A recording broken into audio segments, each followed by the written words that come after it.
Si quelqu'un est tombé à nouveau dans les 10 prochaines années, je prie sincèrement au nom de Jésus pour que ce soit le meilleur moment pour se relever par la puissance de l'Évangile, que le Seigneur rétablisse nos vies, nous restaure et nous purifie afin que nos cœurs brisés se lèvent et que nos vies soient vécues dans la vie de Jésus. Je vous bénis sincèrement au nom de Jésus. Qui est la personne la plus heureuse dans la vie? Je pense que je suis quelqu'un qui peut faire cette confession. Jésus, je n'ai vraiment besoin de rien grâce à Jésus. Une vie qui peut vraiment confesser qu'elle n'a besoin de rien grâce à Jésus est une vie réussie. Nous vivons par la foi, mais qu'est-ce que foi? Comment devrions-nous vraiment vivre? Combien de personnes sont tombées dans le désespoir à cause de cette obscurité, de ce désespoir et de la Covid? Mais qu'est-ce qui nous fait renaître au milieu de tout cela? Ces 4 questions que j'ai eues ont changé ma vie. Et je peux encore dire avec confiance que ma confession est que je n'ai besoin de rien.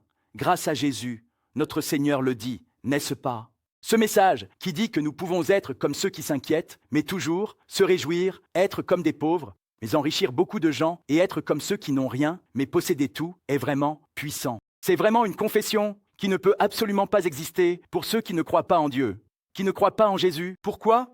Le monde peut se réjouir lorsque les problèmes d'inquiétude sont résolus. À ce moment-là, je me sens assuré, mais j'ai aussi peur. Pourquoi? Parce qu'une autre inquiétude arrive. Les pauvres, eux, je ne peux pas donner. Pourquoi? Il faut avoir pour pouvoir donner. Mais la Bible dit tout à fait contraire. Ce message est que nous sommes toujours heureux, comme si nous étions tristes, comme si nous étions pauvres, mais aidions beaucoup de gens, et comme si nous n'avions rien, mais tout. C'est une parole que rien dans ce monde ne peut interpréter.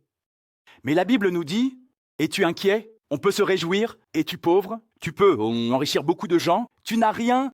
C'est celui qui possède tout. C'est une parole que seuls ceux qui ont la vie peuvent vraiment comprendre. Mais quelle est la plus grande bénédiction que notre Seigneur nous a donnée en mourant sur la croix et en ressuscitant? Tu es celui qui possède tout. Tu es une existence sacrée qui peut vivre avec une nouvelle vie. Bien que le monde vive dans l'obscurité, toi, qui peux percer cette obscurité, tu es une existence sacrée, tu es un prêtre royal. C'est un royaume sacré. Tu es un peuple possédé. Tu es peuple de Dieu. Tu peux te relever. Je bénis que lorsque cette incroyable bonne nouvelle sera entendue, il y ait vraiment un miracle de renaissance à travers ce message. Le diable trouble sans cesse le cœur des non-croyants, qui sont les dieux de ce monde. C'est le verset 4 du chapitre de la 2e épître aux Corinthiens. Pourquoi souffrons-nous? Que nous donne le diable, Dieu de ce monde, dans nos cœurs non-croyants? Il nous donne des illusions, nous plonge dans le désespoir, nous enlève l'espoir. Et que nous donne-t-il ensuite? Il dit qu'il nous donne l'obscurité parmi nous. Si tu vis comme ça, tu vas mourir. Si tu vis comme ça, ta vie est complètement ruinée. Mais notre Seigneur dit ceci, non. En étant avec toi, tu peux relever. Cette incroyable bonne nouvelle nous permet de retrouver l'essence de la vie. Aujourd'hui, de vivre à nouveau avec la capacité de mener une vie vraiment réussie. Je suis béni que vous receviez ces 4 questions, que vous receviez ce message pour vivre comme quelqu'un qui a tout grâce à Jésus, afin que notre famille bien-aimée puisse revivre. Je suis satisfait à cause de Jésus, à cause de l'Éternel, à cause de Jésus. Ma vie est sans manque. C'est une confession qu'on ne peut absolument pas faire sans être né de nouveau. Je bénis sincèrement, au nom de Jésus, que ce moment de vie déborde sur les cœurs de nos chers frères et sœurs qui écoutent ce message, et qu'il y ait un miracle de renaissance et de restauration. Alors, la capacité de vivre vraiment selon la parole, c'est l'essence de ces 4 questions. Première question. Je vais vous poser une question. C'est l'essence. Croyez-vous en Jésus? Pensez-y. Instant. Croyez-vous en Jésus? Nous disons d'avoir la foi. Croire, mais en quoi croyons-nous? Je dis que je crois en Jésus, mais je ne pense pas que ce soit vraiment. Réponse à la question précise. Croyez-vous en Jésus? Prenez un moment pour réfléchir à cette question. J'ai posé cette question à des milliers de personnes.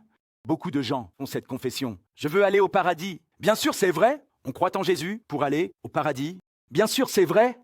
Je veux bien vivre sur cette terre à cause de Jésus. Certaines personnes croient pour ne pas aller en enfer. Bien sûr, toutes ces réponses sont correctes. À cause de Jésus, je vise une vie abondante. Je vais vraiment au paradis à cause de Jésus. Et je surmonte largement ce monde sombre grâce à lui. Bien sûr, c'est vrai. Qu'est-ce que l'essence? Devons-nous croire en Jésus? C'est la première question. Pourquoi croyons-nous en Jésus? Jésus est Dieu. Pour être précis, Jésus est le Fils de Dieu, Dieu lui-même. C'est ce qu'on appelle bénédiction. Pourquoi croyez-vous en Jésus? Jésus est Dieu. N'est-ce pas incroyable?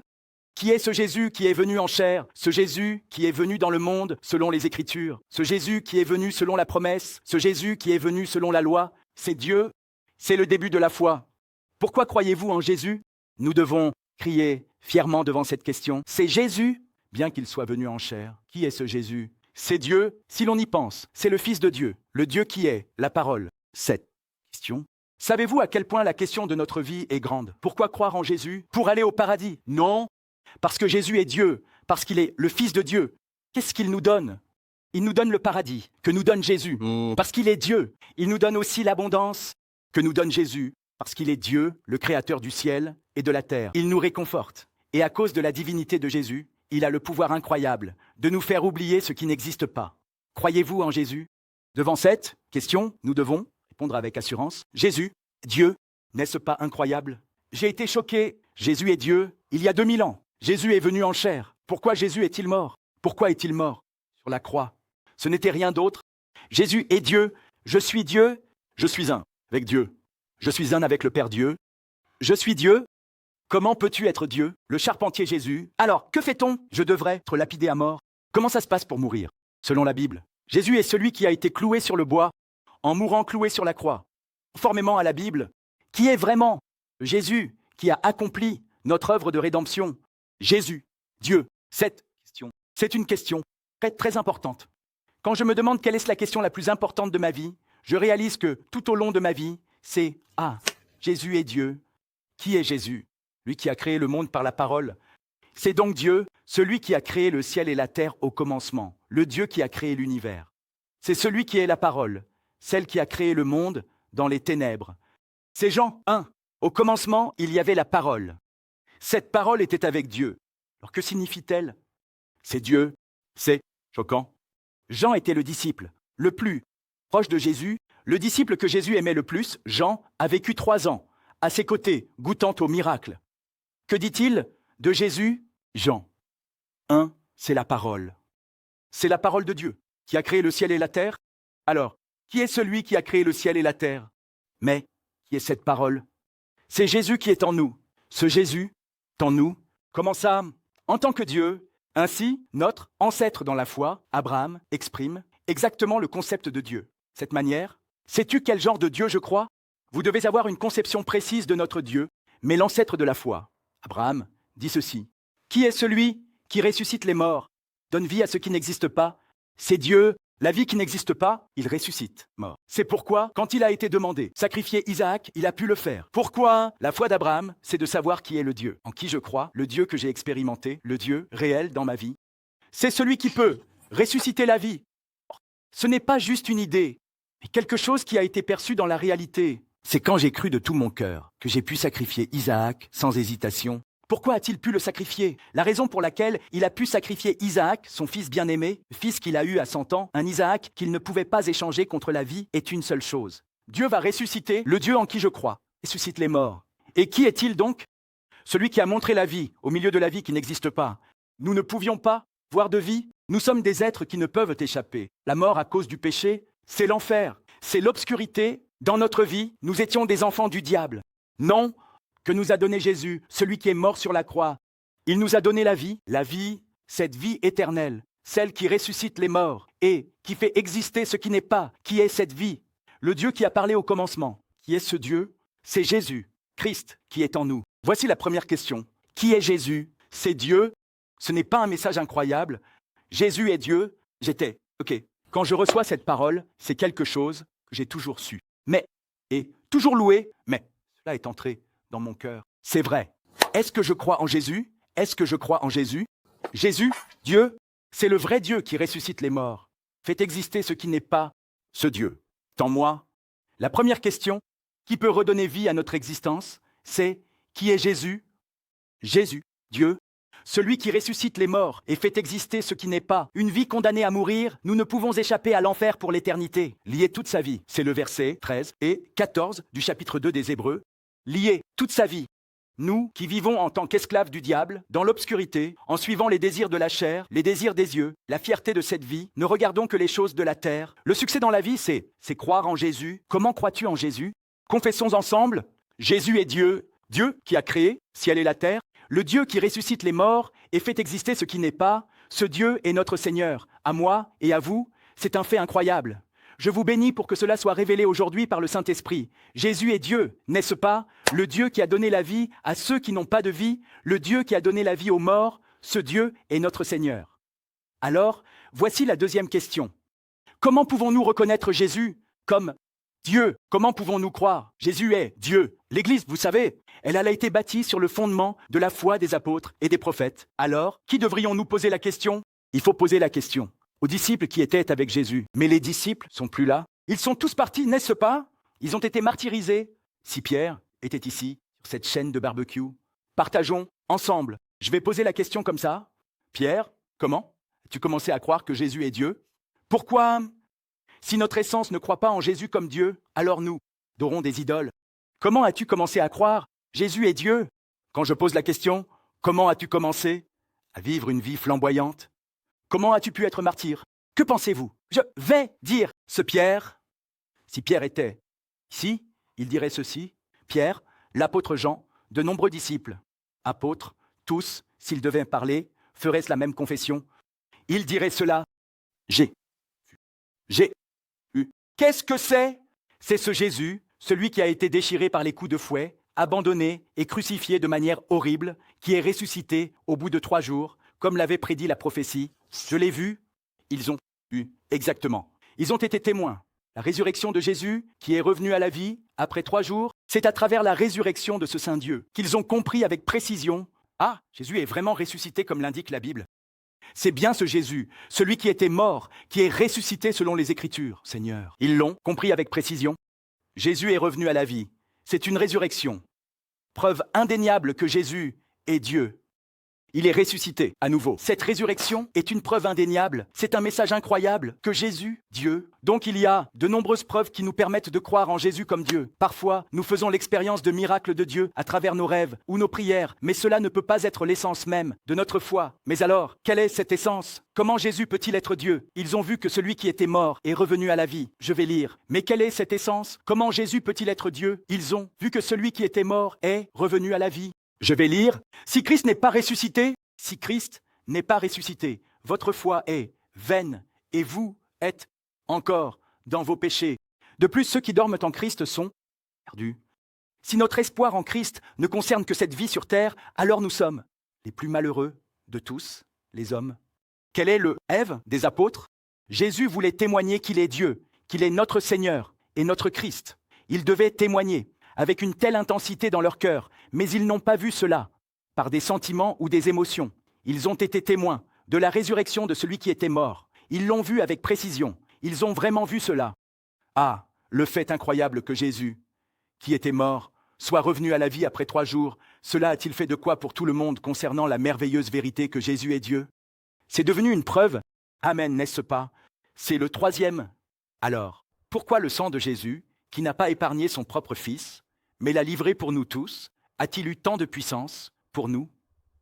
Le sang de Jésus a du pouvoir, n'est-ce pas? Le sang de Jésus, c'est la puissance. Cherchons un moment dans la Bible, d'accord? Pourquoi le sang de Jésus a-t-il pouvoir? C'est Apocalypse, chapitre 12. C'est le verset 10. Je vais lire une fois. J'ai aussi entendu une grande voix dans le ciel qui disait « Maintenant, le salut, la puissance, le royaume de notre Dieu et l'autorité de son Christ se sont manifestés. Celui qui accuse nos frères a été chassé. Nos frères l'ont vaincu par le sang de l'agneau. Le sang de Jésus a le pouvoir de vaincre toutes les accusations et nos frères l'ont vaincu par le sang de l'agneau et par la parole de leur témoignage. Et ils n'ont pas aimé leur vie jusqu'à craindre la mort. Le sang de Jésus, le pouvoir de vaincre toutes les accusations, le diable nous accuse 24 heures sur 24. Le diable ne dort pas. Nous dormons, n'est-ce pas? Le diable nous tue et nous détruit sans cesse, parfois à travers nos pensées, parfois à travers nos rêves. C'est Hébreux, chapitre 2. Cherchons un moment, d'accord? Il s'agit du matériel d'Hébreux, 2, 14. Lisons ensemble. Les enfants sont de chair et de sang, et lui aussi a partagé la même nature, afin de détruire par la mort celui qui a le pouvoir de la mort, c'est-à-dire le diable, et de libérer tous ceux qui, par crainte de la mort, étaient toute leur vie réduits en esclavage. Pensez à notre vie, qui est souvent accaparée par nos pensées. Si nous nous accrochons à ces pensées, que se passe-t-il? Nous passons des nuits à écrire des romans dans notre tête. En ce moment, Nous devrions nous plonger dans ces bonnes vidéos sur YouTube, mais nous nous perdons dans des choses inutiles, passant des nuits blanches à vivre dans nos pensées et nos illusions. Au milieu de tout cela, combien le sang de Jésus est puissant, ce sang qui a crucifié nos péchés et nos désirs sur la croix, a le pouvoir de nous donner la vie. C'est le pouvoir de vaincre toutes les accusations, comme il est dit dans Apocalypse chapitre 12. Chers frères et sœurs, chers membres de la famille, déclarez cela avec moi. Le sang de Jésus nous a libérés de tous les péchés et de la mort. Pourquoi ce sang a-t-il du pouvoir? Par sa résurrection, ce sang est sang de Dieu. C'est le précieux sang éternel de Dieu. Ça ne te concerne pas. Va-t'en. Je vous bénis pour utiliser le pouvoir du Fils. Vous devez l'utiliser. Le pouvoir des lèvres, c'est à force. Dieu nous a donné le pouvoir. Quel pouvoir? Le pouvoir du Fils. Quand nous l'accueillons, il nous donne le pouvoir de devenir enfants de Dieu. À ceux qui croient en son nom, quand nous proclamons, nombreuses illusions surgissent, des pensées viennent, le désespoir arrive. Dans la vie, le désespoir arrive, n'est-ce pas? Nous devons proclamer ce désespoir, nous devons proclamer l'Évangile, nous devons proclamer des nouvelles profondes. Ce sang de Jésus, ce sang de Dieu, a libéré de tous les péchés et de la malédiction et a vaincu toutes les accusations. Je bénis notre famille de Banguétane pour qu'elle se lève à nouveau au nom de Jésus. Le sang de Jésus, c'est un fait qui a déjà été accompli en l'an 2000. Ce n'est pas moi qui l'accomplis, mais je m'accroche à ce que lui a réalisé. Même si je tombe, je ne regarde pas ma propre chute, mais je vois Jésus en moi. C'est vrai, n'est-ce pas? C'est pourquoi Jésus est mort sur la croix pour moi. Amen. Regardons 1 Corinthiens 4. C'est le verset 7. Lisons ensemble. Nous avons ce trésor dans des vases de terre, afin que l'on sache que cette grande puissance vient de Dieu et non de nous. La puissance, mes amis, ce n'est pas quelque chose qui m'appartient. Ne cherchez pas à devenir un nouveau vase. Ne cherchez pas à devenir un vase usé. Ce n'est pas recevant de la puissance dans la prière. Quand je prie, je réalise à quel point je ne peux pas vivre sans. Grâce de Dieu, c'est pourquoi les pauvres, en esprit, sont bénis. Ah, je suis un vase de terre, qui ne peut pas vivre sans Dieu. Ce sang me couvre à l'intérieur de ce vase de terre. Cette bénédiction, qu'est-ce qu'elle nous fait comprendre? Elle nous aide à surmonter 4 choses. Au verset 8, nous sommes pressés de tous côtés, mais nous ne sommes pas écrasés. Nous sommes dans l'angoisse, mais nous ne sommes pas désespérés. Dans la vie, même en croyant en Jésus et en priant, il y a des moments d'angoisse. Comment cela m'affecte-t-il? Il y a des moments d'angoisse. Moi aussi, il n'y a pas de moment d'angoisse, mais comment on se décourage, n'est-ce pas? Pourquoi ce sang me relève à nouveau? Mais nous avons le pouvoir du Fils. Il faut le déclarer. C'est vrai, le sang de Jésus m'a libéré de toutes les accusations. Cette confession étonnante que Jésus-Christ est notre Seigneur et le pouvoir de reconstruire nos vies brisées. Ce n'est pas moi qui le fais. Il y a un vase, membre de terre. Moi, je suis un fragile vase de terre qui ne peut que se briser. Aujourd'hui encore, qui est-ce qui est dans ce fragile vase de terre, qui ne peut vivre sans la grâce de Dieu? C'est moi qui suis Dieu. Jésus-Christ, la parole de Dieu, est venue en moi et a parlé dans ma vie. Ce n'est pas toi, c'est moi qui vis. Qui est celui qui peut relever ta vie brisée après 10 ans? C'est Dieu, la parole. Je bénis que des miracles incroyables se produisent lorsque nous nous levons au nom de ce Dieu. Même si je suis persécuté, je ne suis pas abandonné. Je fais face à la persécution, mais je ne suis pas abandonné. Pourquoi? Parce que le Seigneur est avec moi. Les gens peuvent me rejeter et se moquer de moi, mais le Seigneur me soutient, me relève et me console. C'est pourquoi notre Seigneur a parlé à travers les béatitudes. Si tu es en deuil, si tu es désespéré, regarde-moi, crois en Jésus qui te réconforte. À ce moment-là, que vas-tu regarder? Que vas-tu expérimenter? Tu vas expérimenter le réconfort du Seigneur. En tant que pasteur, j'ai beaucoup pleuré. Le ministère n'est pas facile. Je ne suis pas une mauvaise personne. Je ne suis pas de mauvaise nature. Donc, je ne peux pas faire le pasteur. C'est ça? Je ne peux pas porter de cravate. J'entends de nombreux bruits. Eh bien, ça m'a vraiment vexé. Mais ce que j'ai bien fait à ce moment-là, que je me suis agenouillé, je me suis agenouillé, savez-vous ce que le Seigneur donne à ceux qui sont en deuil? Il me console. Même si les gens ne me reconnaissent pas, même si les gens me quittent, même s'ils ne voient que mon apparence et non ma valeur, Jésus, qui est mort sur la croix et est ressuscité pour moi, vient en moi et me relève. Lève-toi à nouveau. Je suis le Seigneur de ta vie. Ce n'est pas toi qui le fais. Alors c'était ça, la souffrance. Quel est le secret des béatitudes? Heureux ceux qui ont le cœur pauvre. Je comprends, je ne vis pas par ma propre force. Aujourd'hui encore, je suis un vase, terre en métal. Qui vit dans ce vase de terre? Jésus ressuscité, Jésus qui est de la parole. C'est Jésus qui porte vêtements teintés de sang. Cette vie, il relève à nouveau nos cœurs brisés. Cela provoque, chers membres de la famille, bonne gitane, levez-vous à nouveau, nom de Jésus. Ne regardez pas ma misérable apparence, mais contemplez ce Jésus qui est mort et ressuscité sur la croix de Nabulia. Je vous bénis pour que vous puissiez connaître le miracle de vous relever à nouveau. En sortant, Pierre fait sa confession dans l'avion où il est assis. Je déclare, je n'ai ni or ni argent, il te donnera la plus grande bénédiction. Lève-toi au nom de Jésus. Lève-toi au nom de Jésus. Le nom de Jésus a le pouvoir de relever nos cœurs brisés. Pourquoi? Qui est Jésus? Parce qu'il est Dieu. Qui est Jésus? C'est Dieu. Comment a-t-il prouvé au monde entier qu'il est Dieu? À travers le signe certain de Jonas, qui est la résurrection, qui a brisé le pouvoir de la mort, il nous parle. Et par quoi le Seigneur ressuscité nous a-t-il libérés de tous nos péchés et du cri de la mort? C'est cloué sur la croix. Il a été complètement cloué sur la croix. Je l'ai cloué. Je t'ai marqué de mon sang. Tu es à moi. C'est donc ce que le Seigneur a dit. Toi qui n'as pas épargné ton propre Fils et qui nous a tous considérés, comment ne donnerais-tu pas avec lui toutes les bonnes choses, ce cadeau, toutes les bonnes choses? Est-ce un Alléluia?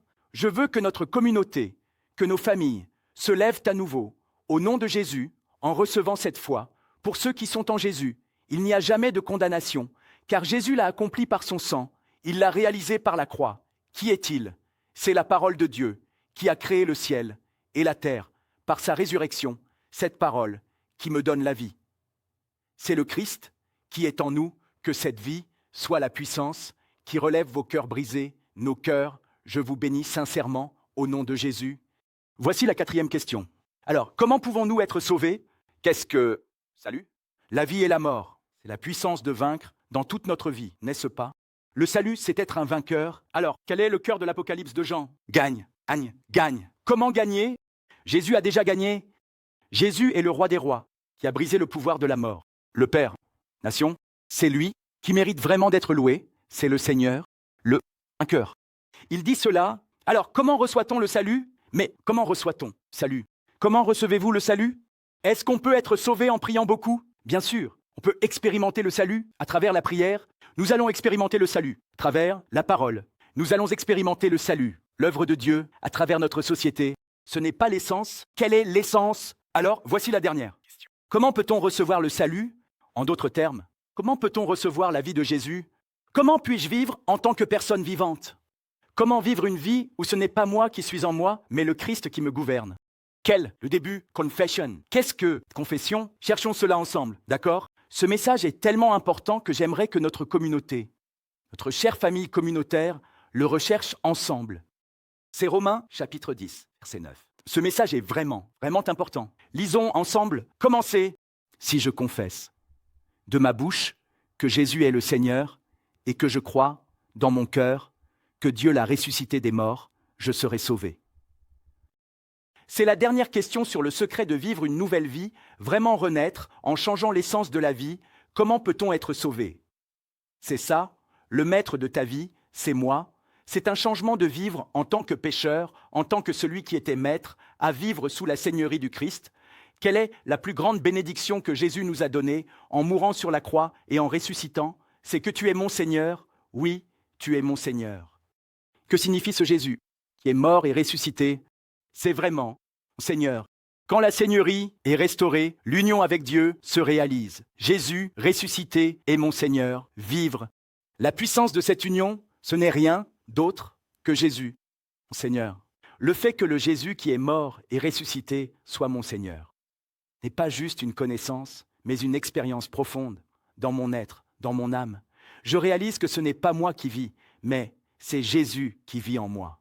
Par cette incroyable foi, je souhaite devenir un saint homme de Dieu qui conquiert et gouverne le monde. Je vous bénis sincèrement au nom de Jésus. Ces 4 questions m'ont donné la force de vivre jusqu'à aujourd'hui. Ces questions m'ont fait vivre avec une grande passion. Ces questions ont le pouvoir de changer toute ma direction dans la société. Premièrement, Jésus est Dieu. Le Jésus en qui je croyais est le Dieu qui a créé le monde. Comment puis-je croire en ce Dieu? Ah, il est ressuscité. Jésus a brisé le pouvoir de la mort. Il est mort selon les Écritures et il est ressuscité selon les Écritures. Ce Jésus ressuscité est mon Seigneur. Cet événement incroyable que le Jésus ressuscité nous a donné, c'est que le sang versé sur la croix a le pouvoir de vaincre toutes les accusations. Alors, comment être sauvé? Ah, je comprends maintenant. Accueillir Jésus comme mon Seigneur. En ce moment, c'est vraiment cela l'union. Il y a une confession.